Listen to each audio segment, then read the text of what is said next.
성탄 메시지를 24일분을 녹화했고 25일 날은 제가 성탄 메시지를 또 라이브로 나누게 됩니다. 그리고 오늘 메시지는 지난 그 시리즈 동안 계속 이어져 왔던 퓨처 시리즈를 하는데, 오늘 믿음에 대해서, 내년 우리 주제도 이제 믿음에 대한 것이고, 올해 주제가 샬롬이었다면 내년 키워드는 믿음입니다. 믿음 주셨어요. 그래서 아마 서서히 믿음에 대해서 예언을 할 것 같아요. 그래서 우리가 한번 잘 볼 수 있기를 바라고요. 그리고 사실 성탄도 미국도 뭐 크리스마스를 메리 크리스마스를 하느냐 안 하느냐 이제 이런 시점이 됐잖아요. 그럴 정도로 굉장히 모든 우리가 믿고 있는 진리의 가치들이 희석되고 있는 때에 그 어떤 때보다도 믿음이 필요하다. 이 성탄에도 우리가 필요한 것이 믿음이다. 우리 주님이 계시고, 우리 주님이 이곳에 오셨고, 우리를 위하여 죽으셨고, 그분은 부활하셔서 주님 하늘 보좌 우편에 앉아 계십니다. 우리가 그걸 믿고 있는 것입니다.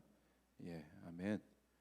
오늘 제목은 내 감각을 믿을 것인가 말씀을 믿을 것인가.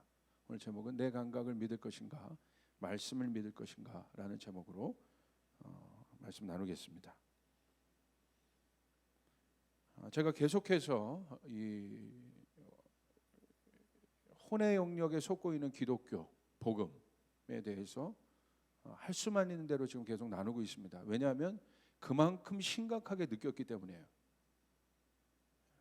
내 감정, 또 내 지성, 이성 되게 중요하지만, 혼의 영역 중요하지만 복음이 거기에 한정되어 있지 않거든요. 진리가 거기에 묶여 있지 않아요. 거기에 묶여 있는 차원이 아니에요. 그래서 인간이 지식을 습득하는 굉장히 중요한 이 여러 통로가 있는데, 그것이 바로 우리 혼의 영역의 감각들을 통해서 습득하죠. 근데 굉장히 중요합니다. 알아야 되고 깨달아야 되고. 근데 그것이 전부는 아니라는 거예요. 근데 마치 그것이 전부인 것처럼 여겨지고 있는 오늘 우리의 믿음 또에 대해서 계속해서 마음을 주셔서 지금 나누고 있습니다. 오늘 그래서 제목도 내 감각을 믿을 것인가 말씀을 믿을 것인가에 대한 말씀입니다. 믿음하면 그 떠올리는 그 여러 그 사건들이 있는데, 믿음의 분량에 대해서 예수님이 칭찬하신 사건이 있어요. 그러니까 크다. 그러니까 이게 믿음이 사실 보이지 않는 건데 믿음의 분량이 있죠. 겨자씨라고도 얘기했고, 네 믿음의 크기가. 그리고 또 주님이 뭐라고 얘기하셨어요? 큰 믿음이 있다고 얘기하셨어요. 큰 믿음. 오늘 누가복음 7장에 소개된 백부장은 주님께서 뭐라고 얘기하셨냐면, 9절에 보시면 내가 너희에게 이르노니 이스라엘 중에서도 이만한 믿음을 만나보지 못했다. 그러니까 어떻게 이 사람의 믿음을 칭찬하셨어요? 이스라엘 전체에서 가장 큰 믿음이라는 거예요. 이만한 믿음을 내가 본 적이 없다. 예수님이 직접 이 백부장의 믿음의 분량에 대해서 칭찬하셨다는 것입니다. 그리고 중요한 것은 칭찬했을 뿐만 아니라 그 백부장의 믿음을 보고 그 백부장이 간구하는 바가 뭐였냐면, 백부장의 하인이 있었잖아요. 근데 이 하인이 중풍병, 다른 이제 복음서에 보면 이 중풍병 걸린 하인으로 나와 있습니다. 누가복음엔 중풍병이라고 표현되어 있지 않지만 죽기 직전 아주 위중 상태에 있는 그 하인이 결국 백부장의 믿음을 통해서 고침을 받습니다. 그렇다면 우리의 질문이 여기 있어요. 백부장의 믿음은 무엇인가? 본질적인 질문이에요. 이 질문은 믿음이 무엇인가라. 믿음이 무엇인가? 왜 예수님이 가장 큰 믿음이라고 백부장을 칭찬하셨을까? 이 질문이 신앙생활에 가장 중요한 믿음 생활의 본질에 대해서 알 수 있는 말씀이에요. 사실 신앙생활은 믿음 생활이잖아요. 그러니까 우리가 믿음이 없이는 하나님을 기쁘시게 할 수 없고, 믿음이 없이는 하나님 앞에 나아갈 수 없습니다. 그래서 제가 이 믿음에 대해서 여러분에게 말씀드렸죠. 그렇다면 오늘 예수님께서 이 백부장의 믿음을 보고 큰 믿음이다, 큰 믿음이다. 이스라엘에서 이만한 믿음을 본 적이 없다고 칭찬하셨는데 도대체 믿음이 무엇입니까? 여러분 믿음을 뭐라고 정의하시겠습니까?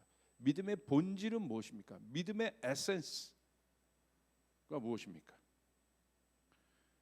이 말은 나는 무엇을 믿는가에 대한 질문이에요.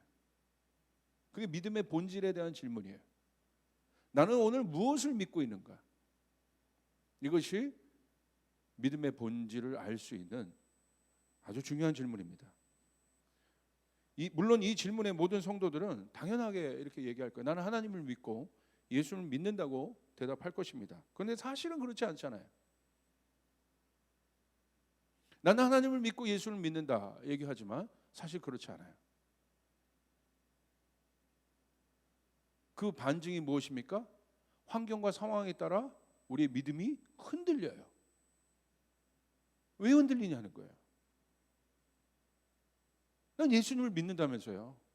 하나님을 믿는다면서요. 하나님은 어떤 분이십니까? 오늘 내가 믿고 있는 예수님은 어떤 분이십니까? 절대적인 분 아니십니까? 만물의 창조주 아니십니까? 우리는 그렇게 대답할 수 있어요. 그런데 반증이 뭐예요? 흔들려요. 흔들리는 감정에 사로잡히고 기분에 사로잡히고 침륜에 빠지기도 하고 두려워하기도 하고 그래서 꼭 하나님 없는 것 같은 상황에 있을 때도 있는 것 같고 그러지 않습니까? 그럼 오늘 백부장의 믿음을 칭찬하셨는데 예수님이 도대체 나는 무엇을 믿는가에 대한 질문에서 오늘 우리는 좀 구체적으로 붙잡아야 될 중요한 믿음의 원리가 있는데 오늘 백부장은 왜 칭찬을 받았겠습니까? 구체적으로 말하면 그는 예수님을 믿었죠. 그런데 예수님의 뭘 믿었어요? 예수님의 말씀을 믿었어요. 말씀. 오늘 나는 무엇을 믿는가에 대한 아주 중요한 이 믿음에 대한 본질의 질문인데 우리는 무엇을 믿어야 돼요? 말씀을 믿어야 한다는 거죠.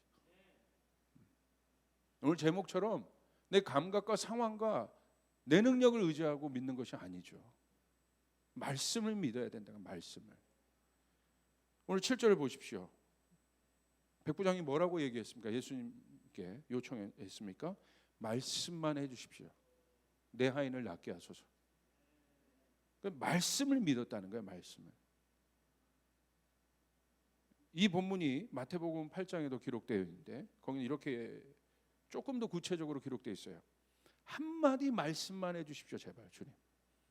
그러면 내 종이 나을 것입니다. 여러분 우리 주님의 말씀을 믿어야 합니다. 다시요. 나는 무엇을 믿는가?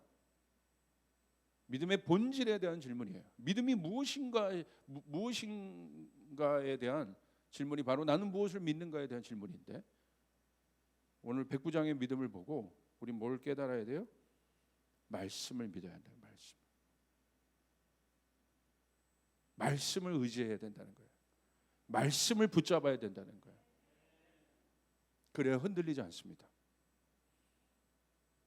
오늘 백부장은 이 말씀만 해주십시오. 이 백부장의 인식 체계 안에 이 말씀이 얼마나 중요한지를 알고 있었어요. 왜냐하면 자기도 권위자라고 얘기하잖아요. 내 말 한마디면 내 종들이 내 말을 듣는 종들이 움직입니다. 백부장이 있지만 백부장의 입으로 나오는 말씀이 힘이 있다는 거예요. 백부장이 자체가 권위인데 그 권위의 입에서 나오는 권위자의 입에서 나오는 말씀이 힘이 있기 때문에 움직이죠. 권위도 없는 사람의 입에서 나오는 말씀을 누가 듣겠습니까? 힘이 있는 거죠. 그러니까 알고 있는 거예요. 인식 체계 가운데. 그냥 그 예를 들어서 그 굉장히 타당적인 논리적 예죠. 예수님께 말씀드리는 거예요. 부탁하는 거예요. 말씀만 해주십시오. 제가 하나님이 누군지 압니다. 우리도 하나님이 누군지 압니다. 예수님이 누군지도 압니다. 근데 믿음은 다른 영역인 거예요. 오늘 백부장 구체적으로 얘기했어요. 주님 말씀을 해주십시오. 그 말씀이 내 하인을 낫게 할 것입니다. 내가 붙잡고 있는 말씀이 오늘 내 문제를 해결할 것입니다. 오늘 내가 붙잡고 있는 말씀이 내 상황을 해결할 것입니다. 아멘. 언제 믿음이 생깁니까? 그렇다면 믿음이 생기면 흔들리지 않아요. 그러니까 여호수아가 믿음의 사람인데, 여호수아가 이제 나가는 모든 것은, 가나안에서 행했던 모든 것은 믿음의 역사들 아닙니까? 지난주에도 얘기했던 것처럼 전쟁 앞에서 할례를 받았고 여리고를 돌았고 수많은 전쟁을 치렀고, 여호수아에 대한 주님의 약속이 뭐였어요? 주야로 내 말씀을 묵상해라. 내가 너와 함께 할 것이다. 강하고 담대할지어다. 할렐루야. 흔들리지 않는다는 거예요. 여리고가 있어도 흔들리지 않는다는 거예요. 할례를 받아서 내가 저기 앞에 있고 내가 아무것도 할 수 없는 상황에서도 흔들리지 않기 때문에, 두려움이 없기 때문에 할례를 받을 수 있었던 거예요. 다른 거죠. 그러면 여러분, 로마서 10장 17절의 말씀이 이제 구체적으로 이해되기 시작하죠. 그러므로 믿음은 들음에서 나며 들음은 그리스도의 말씀으로 말미암았느니라. 할렐루야. 무엇을 듣는가가 중요한 거예요. 오늘 우리 안에 진짜 여러분 이 땅에서 하늘의 역사를 나타낼 수 있는 믿음을 가지려면, 죽은 믿음이 아니라 하늘 문을 열 수 있는 믿음을 가지려면 우리 뭘 들어야 합니까? 유튜버의 말을 듣는 게 아니에요. 하나님의 말씀을 들어야 되는 것이에요. 사람의 말을 듣는 것이 아니에요. 하나님의 말씀을 들어야 되는 거예요. 하나님의 말씀을 붙잡아야 되는 것이에요. 여러분 보세요. 내가 믿음이 있는 것 같지만 한번 점검해 볼까요? 신앙이 흔들리는 이유는 내가 믿고 있는 바에 대한 확신이 흔들렸기 때문이에요. 예를 들어서 여러분 그럴 때가 있잖아요. 언제 연인 사이도 흔들립니까? 근데 저 사람 찰떡같이 믿었는데 저 사람 믿을 수 없는 존재처럼 보여. 그런 행동들을 자꾸 해. 그럼 뭐가 어떻게 됩니까? 흔들리잖아. 그러니까 내 삶의 흔들림은 뭐예요? 내가 믿고 있는 바 대상에 대한 불신이 있을 때. 오늘 나의 신앙의 흔들림이 어디로부터 오는가? 내가 믿고 있는 바 대상에 대한 불신이 내 안에 들게 흔들린다는 거예요. 혹시 흔들렸던 분들 여기 있습니까? 흔들릴 때마다 한번 분석을 해보시라는 거예요. 믿음에 대한 문제니까. 그렇죠? 믿고 있는 바 대상에 대한. 예를 들어서 자녀가 있어요. 자녀가 있는데 자녀가 부모님을 믿어요. 신뢰해요. 그래서 부모님이 나타나면 안정감을 가져요. 근데 부모님이 나타날 때마다, 예를 들어서 가짜 부모라고 생각해 보세요. 나타날 때마다 학대하고 머리통을 쥐박고 밥도 잘 안 주고, 그럼 그 부모님이 나타나면 어떻게 되겠어요? 애가 불안하죠. 흔들리죠. 벌써 다르단 말이에요. 사실은 제가 요즘에 가정에 대한 고민도 많이 하는데, 가정에서 사랑을 많이 받은 사람과 그렇지 않은 사람, 이게 이제 커서 다 나타납니다. 이게 대상의 흔들림이 있어요. 잘 못 믿어요, 사람을. 사람을 믿으면 안 돼. 그러니까 어떤 일에 대해서 이게 막 변죽스러워요, 마음이.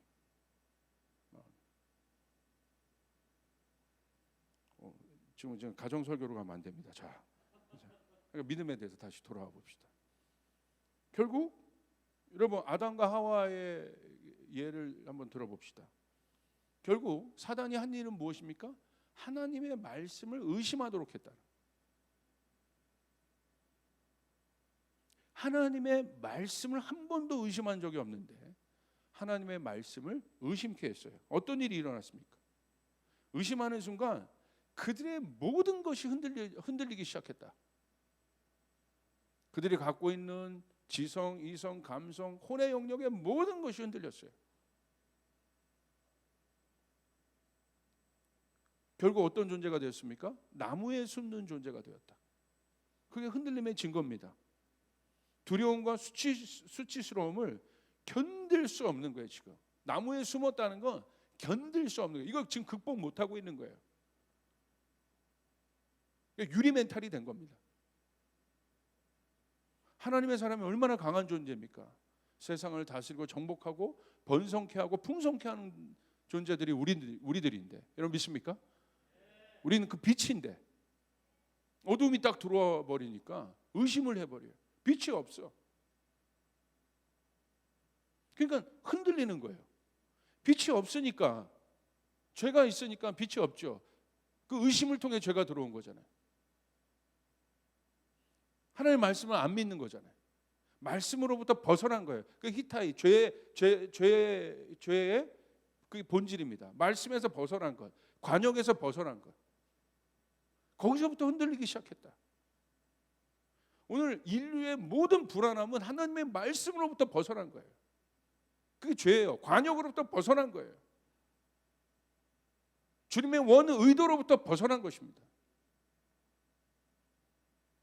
그러니까 하나님을 오해하고 하나님을 불신하고 공허의 영에 사로잡혀 있고 묶여 있죠.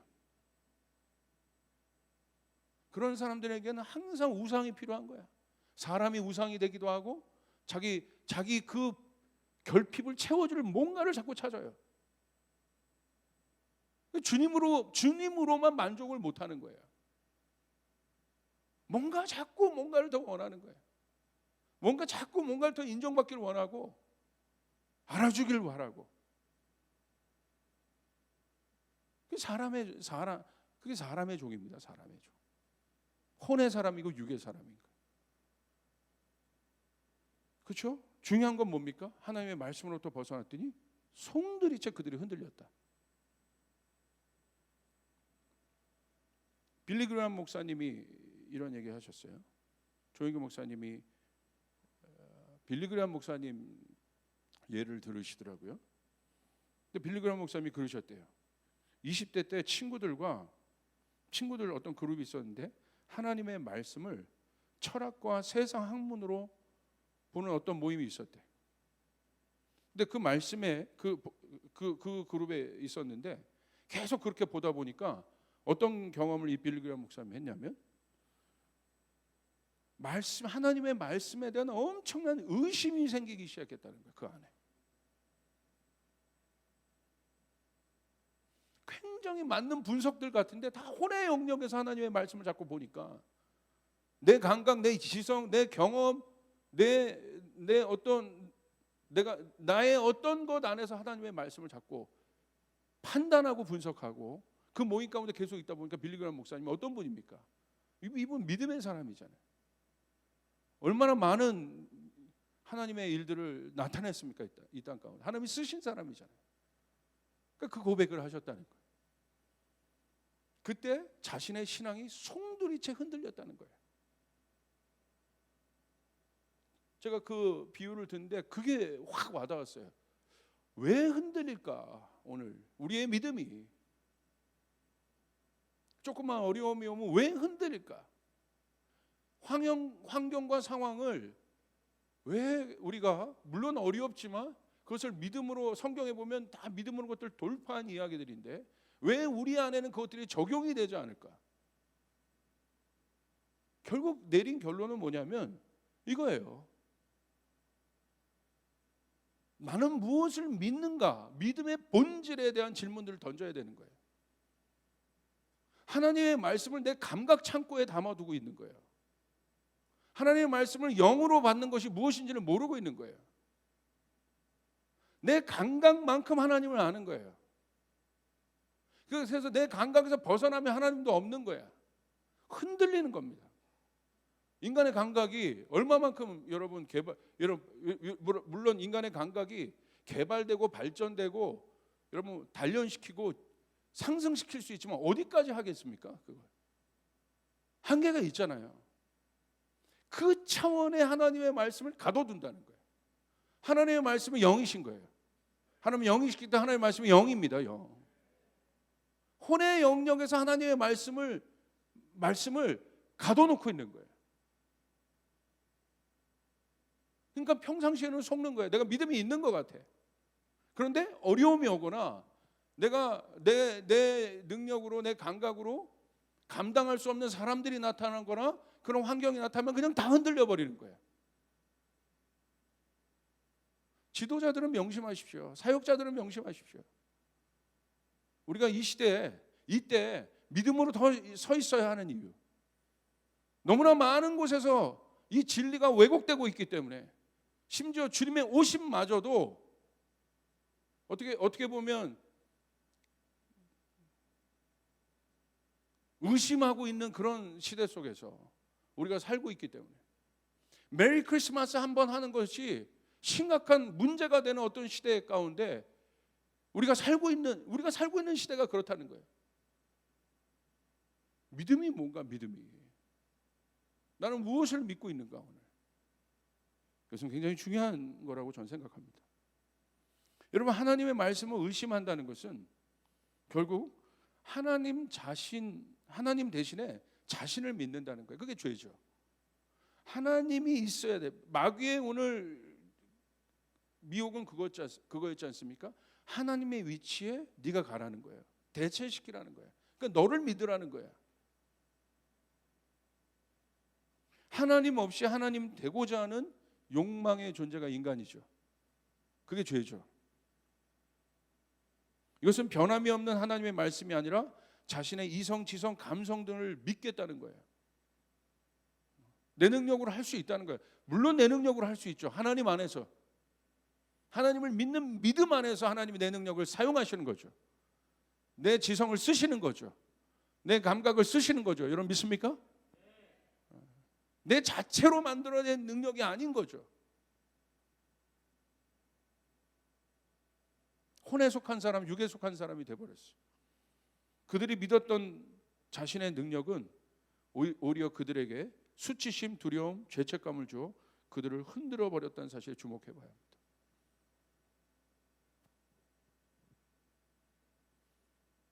높이 올라간 사람일수록, 명성을 많이 얻은 사람일수록 이런 작은 흠집이나 이런 것들을 견디지 못해요. 견디지 못합니다. 그래서 그들이 한번 추락하면 여러분 극단적인 상황까지 쉽게 가는 이유가 이런 것 때문이에요. 자신 믿고 왔는데, 자신 능력 믿고 왔는데, 두려울 것이 없었는데 어느 날 보니까 장애물이 생기기 시작하고 자신의 능력이 떠나니까 자신을 추앙하고 믿었던 모든 사람들도 떠나기 시작하고 초라한 존재가 되는 거예요. 초라한 존재. 그러니까 극단적인 선택들을 하는 겁니다. 자신을 믿었기 때문에.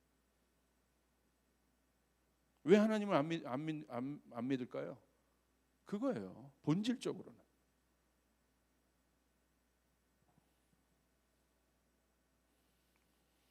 나는 오늘 흔들리고 불안한 내 감각을 믿을 것인가?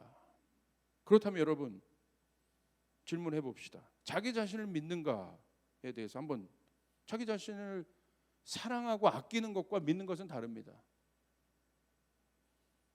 믿음의 대상은 우리 주님밖에 없습니다. 자기 자신을 믿을 수 있다는 것이 얼마나 자신이 능력 있는 존재에 대한 어떤 바로미터잖아요, 이 세상에. 그러니까 사람들은 유튜브나 그런 데 보십시오. 내가 얼마나 능력 있고 얼마나 많은 것을 소유했는가를 자랑하죠.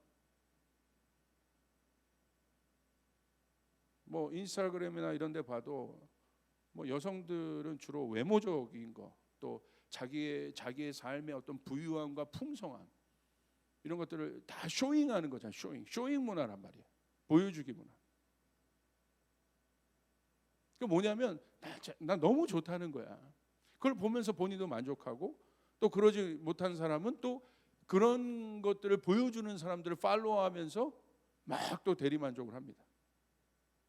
나는 오늘 야식을 먹어서 뚱뚱 부을지언정 내가 팔로우하는 사람은 다른 사람들인 거야. 정반대. 그런 이상한 세상 속에서 우리가 살고 있다. 모든 사람이 자신을 드러내지만 그 드러내는 자신이 뭔지에 대해서 한번 우리가 깊은 사고를 해볼 필요가 있다.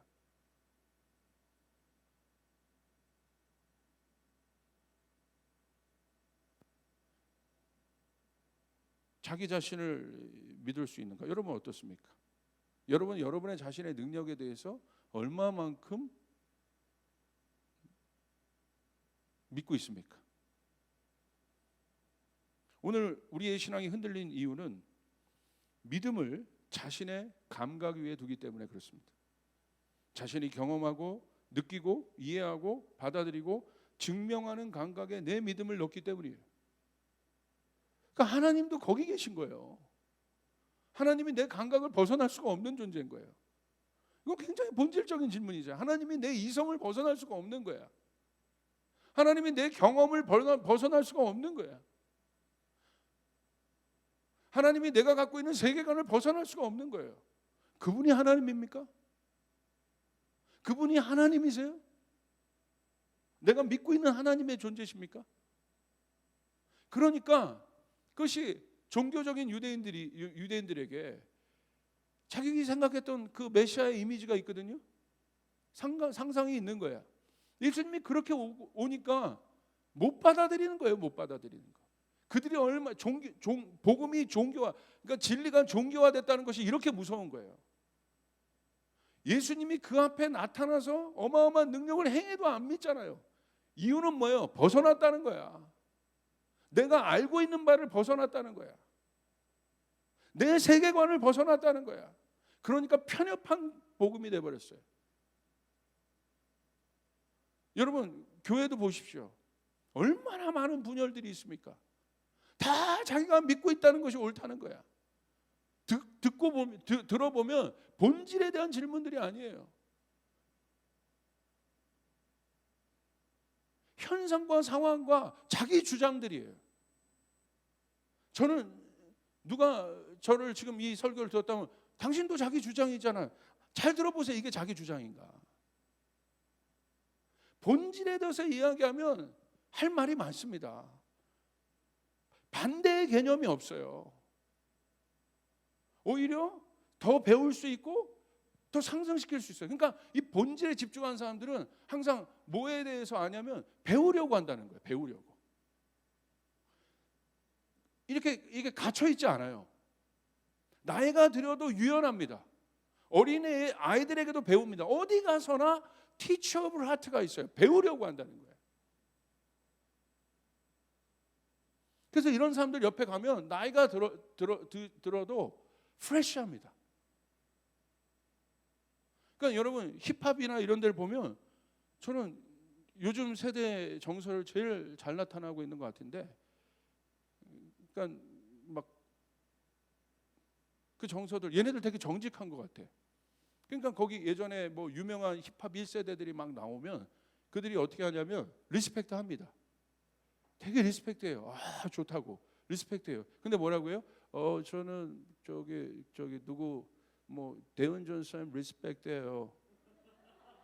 리스펙트해요. 뭐 꼭 말도 이렇게 하잖아요. 대은전 쌤이 리스펙트해요. 그런데 구려요. 이거예요. 리스펙트 하는 것과 이 시대 자기 언어화는 아니라는 거지. 리스펙트 하는데 구려요. 거기서 굉장히 그 1세대가 기분 나빠하면 섞일 수 없습니다. 그런데 1세대 중에서도 누가 또 섞여요? 1세대지만 겸손하게 가서 배웠어요. 그래요. 맞아. 물론 제가 중요한 위치를 차지하고 있었지만 제 안에 배움의 마음이 있어요. 그래서 여기 왔습니다. 배웠어요. 저는 얼마 전에 저희 큰딸과 얘기하면서 엄청난 걸 하나를 배웠어요. 진짜로 이건 진짜 배웠어요. 제가 밥 먹다가 뭘 물어봤냐면 정의에 대해서 한번 물어봤어요. 엘라야, 너는 정의를 뭐라고 생각하냐? 너무 밥 먹다가 과중한 질문이죠. 갑자기 이러더라고. 근데 이제 이런 질문들 많이 해요. 저희는 이제 질문들을 많이 던지는데, 근데 진짜 테스트하려고 질문하는 것이 아니라 궁금해서 질문하는 거예요. 걔네 세대들의 생각이니까. 그랬더니 제가 뭐 아담 샌들러의 저스티스 그렇고 제가 정의에 대한 관심이 많기 때문에 많은 책들을 읽어봤는데 제가 들었던 정의에 대한 정의 중에 가장 명쾌한 정의였어요. 하나님의 정의와 인간의 정의를 어떻게 생각하냐, 이렇게 얘기하더라고. 정의는 자기의 것을 구하지 않는 것이라는 거예요. 와, 보세요. 이 정권도 또 이 사람도 이 정권도 다 정의를 외칩니다. 또 이 사람도 저 사람도 다 정의를 외쳐요. 근데 또 정의라고 외치지만 다 자기 입장에서 외치는 정의들인 거예요. 그러니까 이 정의가 바뀌는 거야. 이때 가면 정의가 이렇게 되고 저때 가면 저렇게 되는 거야. 다 자기 입장에서 외치는 정의인 거예요. 그런데 하나님의 정의는 어떻습니까? 십자가에서 보여준 하나님의 정의는 자기를 내어버리는 정의였어요. 그러니까 사람들을 화합시키고 하나 되게 하고 자기를 내어놓는 정의.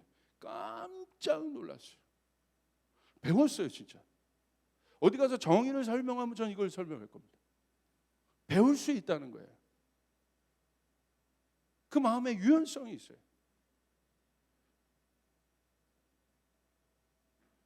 그러니까 그거잖아요. 자기 생각, 자기 틀, 자기 모든 것에 갇혀서 진리를 받아들이지 않아요. 그러니까 진리에 대한 굉장한 편협성이 있어요. 그러니까 진리를 가지고, 그러니까 우리 안에 C.S. 루이스 같은 어마어마한 변증가들이 나오지 못하는 이유들이 그겁니다. 진리에 대해서 열린 마음, 진리가 되게 명확하지만 그것을 표현하는 것에 대한 굉장히 열린 마음들이 있어요. 그러니까 엄청난 것들을 만들어내는 거예요. 나니아 연대기 안에 있는 어마어마한 복음의 그 어떤 진수들을 보십시오. 순전한 기독교라는 책 여러분 한번 보셨습니까? 거기 안에 그 안에 써나간 그냥 그 안에 정말 크리스천리티가 무엇인가에 대한 엄청난 질문들, 그것에 대한 대답들. 그러니까 뭐냐면 이 감각도 깊지도 않아요. 샬로하다는 거야. 하나님의 말씀을 가지고 묵상하지 않는다는 거예요. 하나님의 말씀을 굉장히 무슨 뭐라고 얘기할까요? 명언 읽듯이 한다는 거예요. 명언 새기듯이 새겨요. 여러분, 하나님의 말씀을 묵상해야 되는 것이에요. 깊이 묵상해야 되는 것이에요. 주야로 묵상해라. 묵상이 없는 시대입니다. 그거는 여러 가지 이유가 있겠지만 너무 바빠요, 생각이. 복잡하다는 거야, 지금.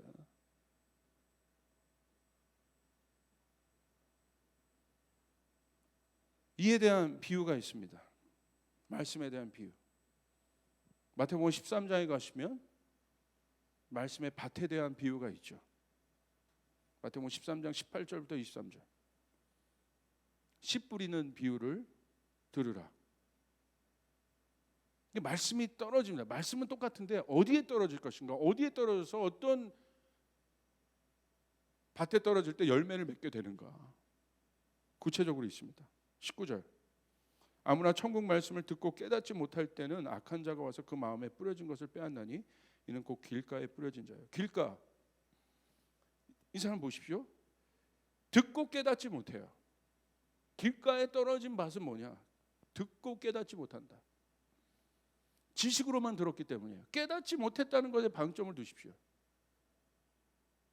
여러분, 하나님의 말씀은 감각으로 하는 것이 아니라 계시로 하는 것입니다.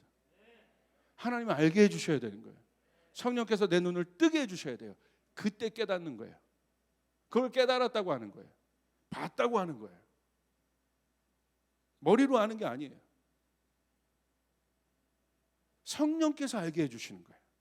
에베소서 말씀에 지혜와 계시의 정신을 구하라고 했어요. 그러기 위해서는 성령님과의 인격적 친밀감이 중요합니다.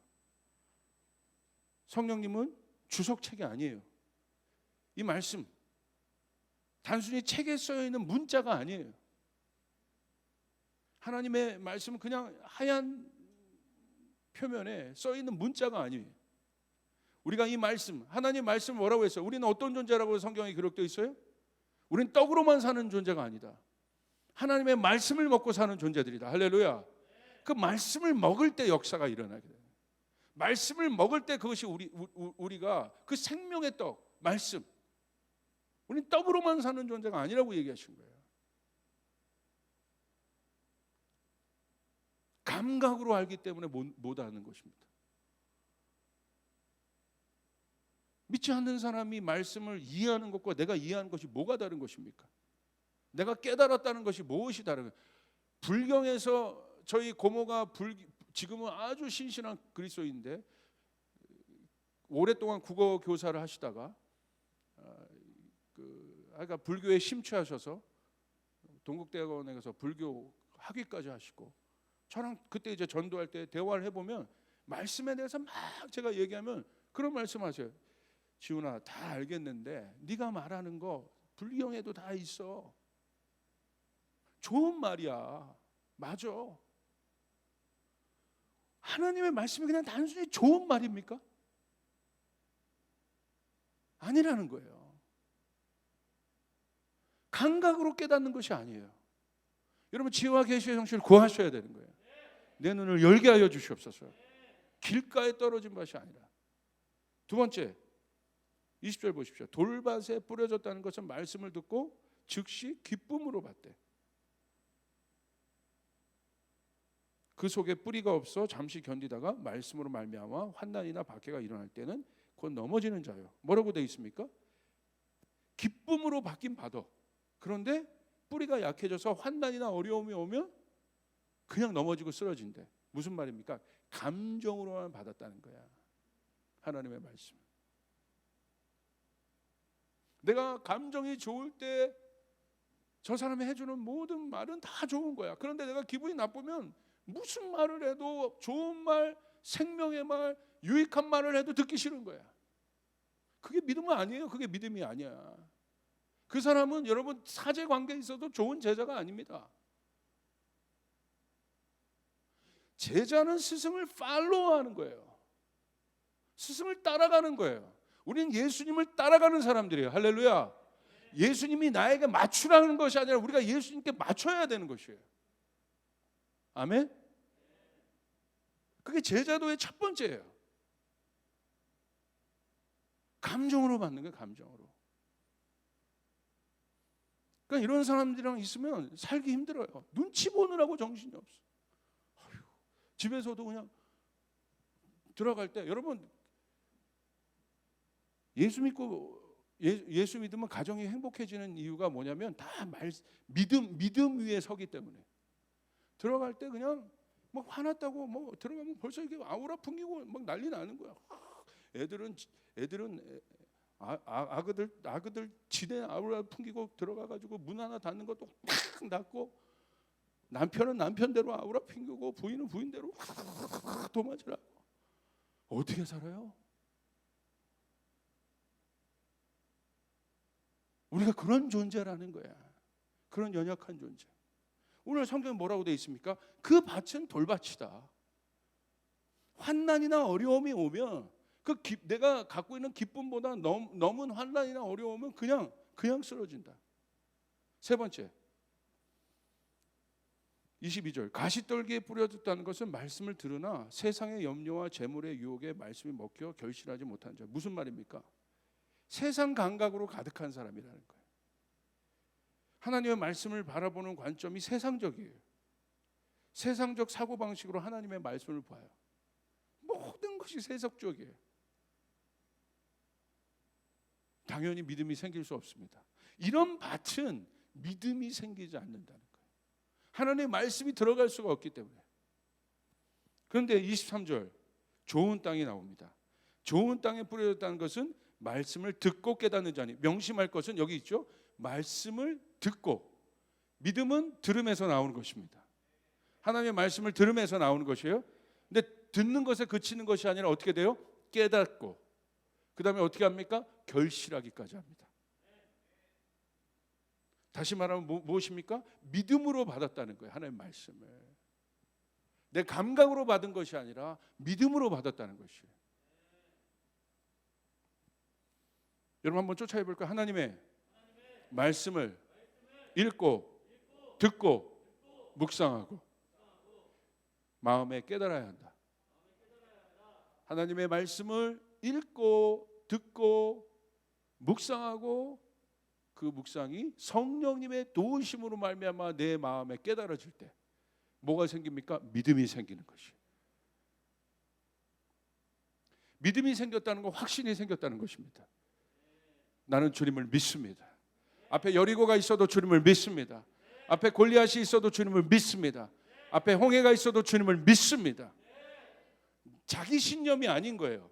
말씀을 통해서 나오는 것이에요. 이것이 백부장의 믿음인 거예요. 주님의 말씀을 나는 믿습니다. 주님의 말씀으로 내 하인이 낫게 될 것을 믿습니다. 주님의 말씀으로 내 환경에 돌파가 있음을 믿습니다. 내 가정이 변화될 것을 믿습니다. 한국교회가 일어날 것을 믿습니다. 아멘? 믿음. 감각으로 믿는 것이 아니라 믿음으로 하나님의 말씀을 받는 것이에요. 그 사람이 좋은 밭이다. 왜 이 일들이 중요합니까? 히브리서 11장 1절과 바로 연결돼요. 믿음은 바라는 것들의 실상이요 보이지 않는 것들의 증거. 여기서 말하는 믿음은 어떤 믿음입니까? 믿음의 본질을 얘기하는 거예요.